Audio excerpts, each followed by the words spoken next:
Hey everybody, this is Neeshill with a brand new segment called The Week in Poodoo. For the week of May 3rd, 2021, I subject myself to all the controversy, the insanity, and the clickbait while facing down the algorithm. In other words, I watch this shit so you don't have to. Let's start with the Fandom Menace dream scenario, one that they have set out to fool the masses with. They are saying that Gina Carano is returning to The Mandalorian.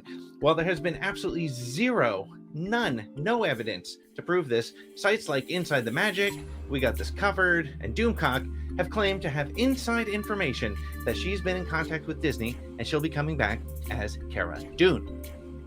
Well, upon clicking the headline on InsideTheMagic.net, you get the truth after just one paragraph. And that paragraph reinforces what the reason their legions are so angry about and adds enough ads so that you can accidentally click on them.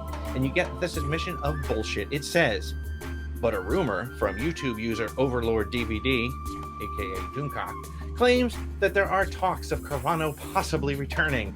Obviously, this is very much a rumor, and there's no evidence to support that Disney and Lucasfilm are thinking of hiring Carano back. But it's not out of the question, considering what happened with James Gunn, who was fired from Marvel after his own controversial tweets surfaced online, and then subsequently rehired shortly thereafter. There is just enough glimmer of hope to allow them to post this without outright lying, and that's how clickbait works. Okay, our next story is that Freddie Prinze Jr. was attacking fans. So, Bad Batch spoiler alert, Caleb Dune is in the opening sequence of the brand new Bad Batch series, and he's voiced by Freddie Prinze Jr. Now, admittedly, he doesn't sound like a 13-year-old, but I'll be honest, some of the kids in my daughter's class sound like they could pick up a six-pack and not get carded. But that said, a fan attacked Freddie on Twitter claiming, "Your voice took me out of the Bad Batch. Great scene, terrible voiceover. I don't know why Star Wars still uses you." To which Freddie replied, "Because I'm damn good, now you know." Of course this escalated, and Freddie rightfully fired back as hard as they came at him. One of the geeks and gamers, of course, jumped on the algorithm and created a video to which the voice of Kanan eloquently replied, "Just YouTubers trying to monetize off of other people's work with angry BS. You see, I'm old school. I don't hate the players, I hate on their game. I don't respect their hustle. It's weak as fuck to me, and I think that's what you were trying to link me to," which is funny as hell. Freddie Prinze Jr. apparently is still on their shit list from a rant he went on in October of 2019, calling the Fandom Menace out for hating on the Disney-era Star Wars films. Looks like it's another win for Kanan. Did they really think they could shut down a Jedi who survived Order 66? This guy's married to Buffy the Vampire Slayer. There's nothing he can't handle. Finally, Matthew Stover, who broke his Star Wars silence on Around the Galaxy back in February, appeared on Rule of Two with Marc Fernandez in Star Wars Theory.